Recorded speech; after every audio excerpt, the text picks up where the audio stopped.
What I want to talk about is the life in Hamilton, the Jewish life in Hamilton in the 30s and 40s. Most people think of the Jewish community in Hamilton as being in the York, Cannon, James Street North area, which it was, but there was also a very large Jewish community outside of that area. We had people on Kenilworth Avenue, we had people on Ottawa, Grosvenor, and from Gage right through to St. Clair, Proctor, a lot of people. And as well as on Aberdeen, the Aberdeen area, and in Westdale, and in the 30s and 40s. And there was a very big Jewish community. I imagine probably at least a half or more of the Jewish community were in those areas. And most of the people who lived in those areas, I guess most of the Jewish community, were either retailers or professionals. There were two reasons for this. First of all, as Jews at that time, none of us could work for any company or business unless it was Jewish owned, or as a result of which most of the Jews that came here ended up opening up their own stores, because most of the Jews in Hamilton came from Eastern Europe where they had been peddlers or professionals. They naturally continued that on here, and so that most of the retailers, or most of the Jewish community, were in retailing, and there was a few exceptions to that. The only one that I can remember when I was a kid, though, was a Mrs. Vanderpoorten that worked for Eaton's, of all places.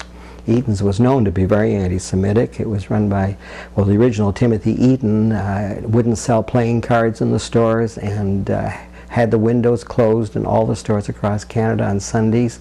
Very Christian, and yet she managed to have a job there. When I was doing my graduate work, the university arranged a job for me at Eaton's, and when I made sure that they knew I was Jewish, that job ended, and I ended up in Simpson's.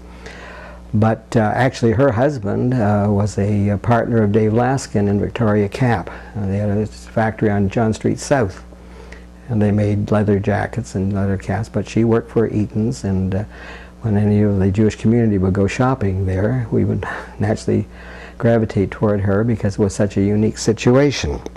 The other reason, of course, was that as Jews, there were very few places that we could work. The other side of the coin was that many of the Jews here were professionals, doctors, lawyers, not too many accountants, dentists. At that time, to become a lawyer, you didn't have to go to university. You just went out of high school after your senior matric.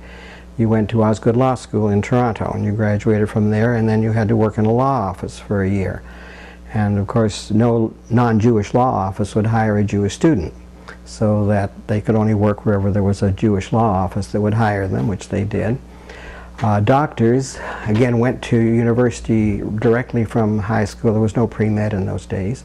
You had a 6-year medical program, but all of the university medical schools had quotas. I know at Queen's there were 66 students in meds every year, and there were 6 Jewish, never 7, never 5, always 6, even though probably 40% of the applicants to the school were Jewish. And all the universities' programs had quotas. There was I don't think any program that was just unlimited for Jews, because it would be so overloaded. And even commerce, which probably had the biggest Jewish quota, still nonetheless had a quota. And life in Hamilton at that time, virtually everything was restricted. We couldn't play tennis anywhere. All of the tennis courts were private and therefore restricted. All of the golf courses, with the exception of Shadok, were restricted. And it wasn't just a matter of not becoming a member. Even if you went there with a member of the club and they wanted to bring you as a guest to play, you'd be invited to leave. So that was customary. There were a number of service clubs, the Rotary, Lions, Kiwanis, they were all restricted.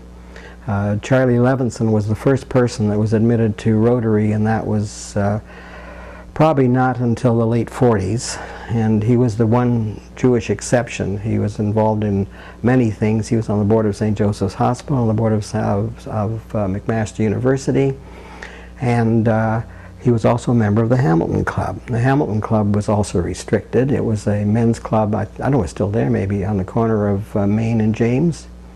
It was a dinner club, and it was on the east corner of Main and James. But it was, like everything else, restricted. And so that our activities were within the Jewish community.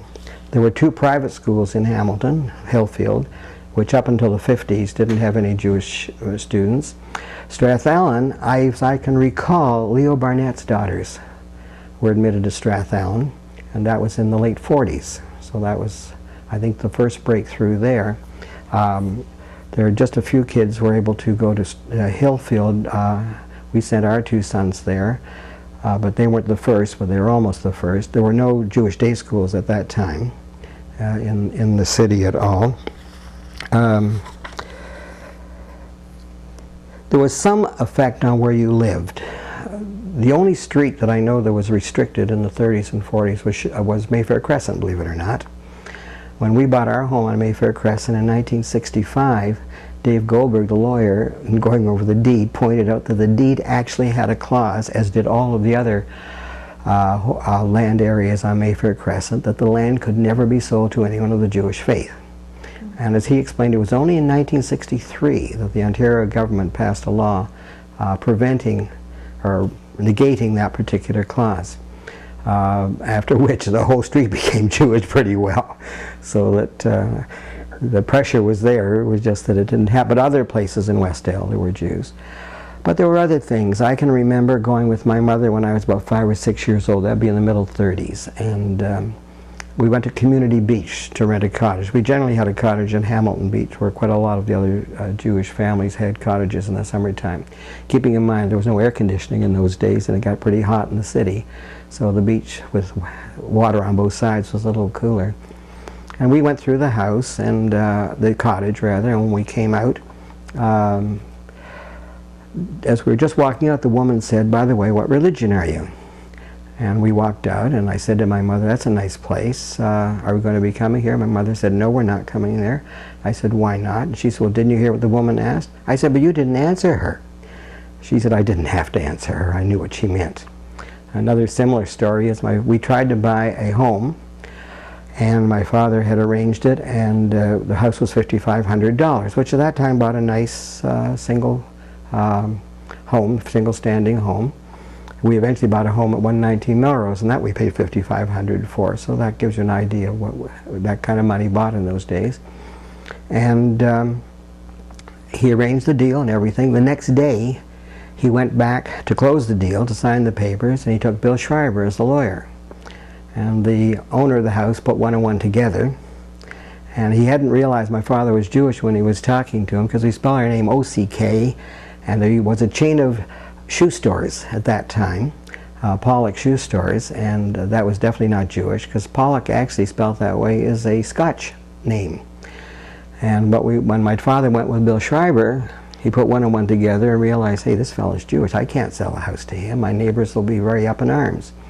And so he said, "Oh no, it wasn't $5,500. You made a mistake. It was $15,500. Well, of course, in those days, for $15,500, you could have bought a castle, so that it was just a convenient way of saying no Jews allowed. And that was what we had to deal with. I have a few comments on Jewish education at that time. When I was 5, 6, and 7, there was a Mr. Berniker who had a house on King Street, just west of Sherman. It was about King and Proctor, actually. And we went there. Quite a lot of the people who lived in that Gage, St. Clair area went there, and it was an old type of traditional cheder, whereas you were reading, and if you made a mistake, the ruler came down on your fingers. But he closed shop about 1937, and for about 3 or 4 years there wasn't an actual class teacher. There were a few private teachers, which if people could afford, you can remember there was a Rabbi Katz. But in 1939, I guess it would be 1940, a brother of Jack Shapiro, who had a home on Victoria Avenue, he opened up a cheder there. He was very nice, modern, and a good teacher. And quite a few of us I can try to remember some of the names of the people in the class, but I won't get into that. And he taught me my bar mitzvah, and had a very nice school. I don't know what happened. At that time, none of the synagogues had even Sunday schools, let alone afternoon programs. And of course, there was no day school until Addis Israel opened in the 50s. Our concerns at that time as Jews was not to rock the boat. Don't say things controversial, keep low key, keep passive, accepting. We were too small a group to do things, and there were too many of them and not enough of us. And we just knew that we had to keep our place. And as long as you did that, there was no problem getting along. If you tried to do too much, to try to push yourself as Jews, you were going to be in trouble. It was a completely different environment that we have today, obviously. There was virtually no intermarriage. There were a few cases. I remember Eddie Morris, who had Morris Luggage, married a non-Jew, but she converted. I think most of the situations would be when a Jewish man married a non-Jewish girl, and I say most, but there were very few occasions of that. The girl would convert and very often become a very active member of the Jewish community. So that was the case. I remember one particular fellow, who I won't mention his name, who married a Japanese girl. And they could find no place in Hamilton to live whatsoever. They eventually had to go out to Vancouver to find a place to live, which they did. As far as the religious life in Hamilton at that time, most of the Jews being in retailing, their stores were open on Friday and Saturday. So obviously people couldn't be Shomer Shabbat. And also synagogue attendance was very limited. People would go to synagogue on Rosh Hashanah, Yom Kippur, and maybe Purim, Pesach. Outside of the holidays, very little, unless it was a bar mitzvah. So you were invited to the bar mitzvah, you went to shul for the bar mitzvah. But because people kept their businesses open on Friday night and Saturday, and you had no choice, especially during the Depression when making a living was very critical and far from easy, so that you did what you had to do. That was all there was to it. My grandfather, he wouldn't work on Saturday. But when my father was 15, they opened up a store because my grandfather couldn't make a living for the family, and so they did what they had to do. And that was always the case. Something that might be interesting, I remember in the 30s, even in the 30s, the sermons at Beth Jacob were in Yiddish. That it wasn't until the 40s, Rabbi Katz came later. I can't remember which rabbi started the sermons in English. But I was a teenager already when that happened, and you can imagine not speaking Yiddish, sitting in synagogue and listening to a sermon in Yiddish. It made it very interesting, but you did, and I think most of the community at that time kept kosher in their homes. People did eat out, but most of the people, out of respect for their parents and others, people who would come to their homes, I don't recall ever being invited anywhere where the person actually didn't keep kosher. So that I'm sure there were some that didn't, but they did. The synagogues were, of course, according to the background. Beth Jacob was a Litvak synagogue. Most of the people came from Russia. The Reform at that time I always referred to as the Deutsche Shul, because most of the people came from Germany that were members there. And of course Cannon Street was Polish. And I can't remember, I think Hess was Romanian, I'm not sure, but basically people gathered together according to the background they had from the country that they came from at that time. We generally drove to shul. I think the question of your orthodoxy depended on how far away from the shul you parked. But because Hamilton wasn't that small a city, I mean, if you lived on Kenilworth Avenue, you couldn't very well walk to Beth Jacob. And we lived on Melrose. We did walk to Beth Jacob, even my mother, on Rosh Hashanah and Yom Kippur. But we drove any other time we had to go, even though it was on Saturday. So that, I think the main thing was that we were very highly organized. The women had Hadassah, they had the Pioneer Women, the National Council of Jewish Women, probably and there were 3 or 4. Our activities were always involved in organizations. And of course all the synagogue sisterhoods. The men had B'nai B'rith, the synagogue men's clubs, the Zionist organization. As kids we had Young Judea, and well, I'll go to after talking about the kids in a few moments. All of these organizations ran activities. The biggest, of course, was the Hadassah Bazaar. It was held every November, and it was extremely successful. It attracted an enormous rummage sale. And because the Jewish women gave clothes, the people, I'm talking about the 30s and 40s, and the very poor people used to line up for hours before to get in to get at the rummage that was there. Sold for very low prices, but nonetheless it raised a lot of money. Another key thing of that was Mrs. Hershkowitz's famous chicken dinner that everybody went to and they bought tickets for. All of the Hadassah chapters had booths there and got various things from, a lot of it was getting things from the manufacturers that sold to the retail stores. The retailers would hit the manufacturers up for donations. There were a lot of raffles, and that was also usually with prizes that came from the retailers' manufacturers. And it was very successful. But we were always doing, every organization, the sisterhoods, they had teas, luncheons, any kind of activity to raise money. Most of the money went to Zionist activities, but a certain amount of it was for local activities. And because we're talking about before Israel existed and before we had any dream that Israel would eventually exist.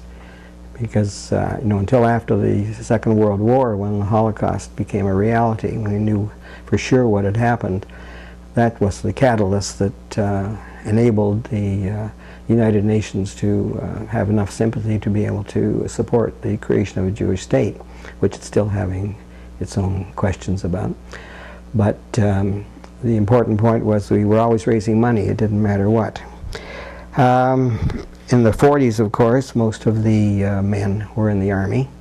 A lot of the Jewish community volunteered to go overseas. You didn't have to go overseas. That was a volunteer situation. You could just do your military service.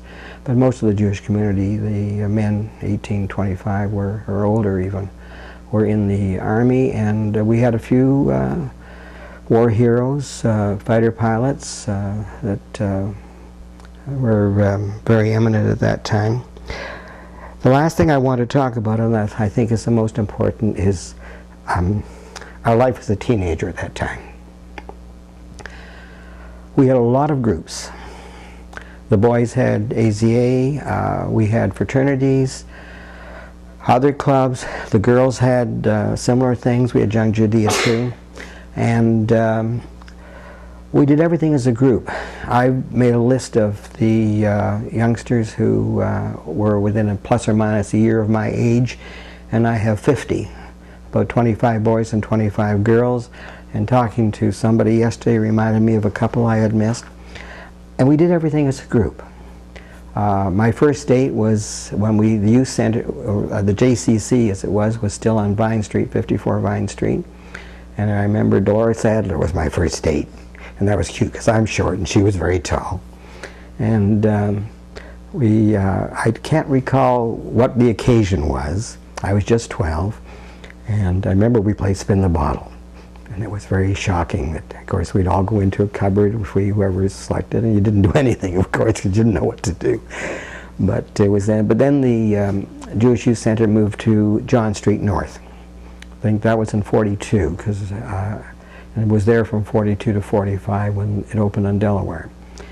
And it was a school, and it wasn't used, and so it had an auditorium or gymnasium. It had a lot of classrooms which used as club rooms.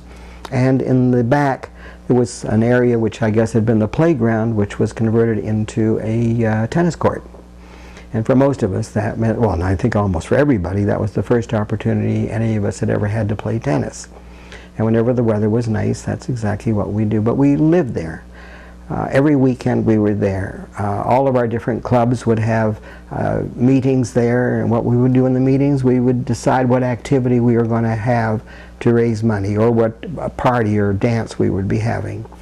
And we had a lot of dances on Sunday, and or Saturday night or Sunday, and usually at that time it was the big band era, the Dorseys and Benny Goodman and Glenn Miller and Jitterbugging, and You're talking about the John Street JCC. I'm talking about John Street JCC at this point. Although when we went to Delaware, the same thing continued. It didn't really change. But virtually every weekend we had something going on.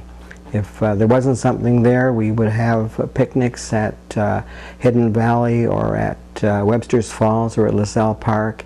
We used to have tobogganing parties at Longwood, the end of Longwood, after which we'd go to somebody's home for hot chocolate. We had parties, just private parties at homes. Not private, we'd have parties. And we dated, but usually somebody who was arranging it would phone up the boys and say, would you take so-and-so, or would you take so-and-so? And we were really one big group. And we did everything together. And it was a very, very good social life. And a few people would go steady for a while, in other words, and then break up over usually very silly things, and but we were a group. And in a way, I guess it was us and they, because of course there was none of us would ever date a non-Jewish girl, primarily because no non-Jewish girl from a self-respecting family would be allowed to go with a Jewish boy, and the Jewish girls definitely wouldn't date a non-Jewish boy. So that we were a big group together. Went to Toronto quite often.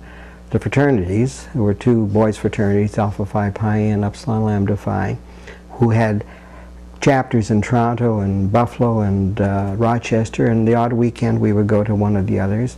We had a lot of friends in Toronto, and so weekends we would go to Toronto, or people from Toronto would come here. And it was a very good existence. It was clean. Of course, there was no narcotics in those days. Almost nobody drank liquor. There was a lot of smoking, because in those days smoking was considered quite acceptable, and nobody realized how dangerous it was. And the boys would play cards, play poker, and other than that we did everything together as a group. And I've talked to some of the other people my age, and we all agree that we were very lucky, in a way, that we grew up at the time that we did, and that we had to stick together. It was we and they. They didn't exist. I mean, we didn't go to school dances. The things in the high schools, that was for them, because they were usually on Friday night. And we weren't Shomer Shabbat, we still didn't go to a high school dance on Friday night. That somehow just didn't seem right. So that, I look at the kids today and I say, boy, how lucky we were. That we had the activities that we had. We spent a lot of time working for raising money for Zionist activities. We raised money during the war. We raised, we would run affairs to raise money for the war effort, and did other things for the soldiers. But it was a time when we knew we were Jewish. Being Jewish was what we were. It wasn't something of choice. We had to be Jewish. We had to be together, and we did. And those years I think back on, I think how fortunate we were to live in Hamilton at that time. That's it. Thank you. What made you make Aliyah? Oh, very simple. First of all, I come from a very Zionist family. Did you ever hear of the Freemans in Ottawa? Archie or Lillian Freeman? Archie Freeman was the president of the Zionist organization from 1920 to 1945. And Lillian, his wife, founded Wheatso in Canada in 1919 and was its president until 1945. And next, when Archie died, she gave up the presidency, but her daughter, they're my aunt and uncle. And they're their parents, my grandparents, lived on Proctor Boulevard. They were in Ottawa. He had a big department store in Ottawa, very successful. I was in Kingston this time. A cousin of mine, cousin of Dodo's actually, gave me a book by a Gerald, oh great. He just wrote a book about the Jews in Canada. And I was reading through it just on the train coming back, and a lot of it had to do with the Freemans and the Zionist organizations at that time.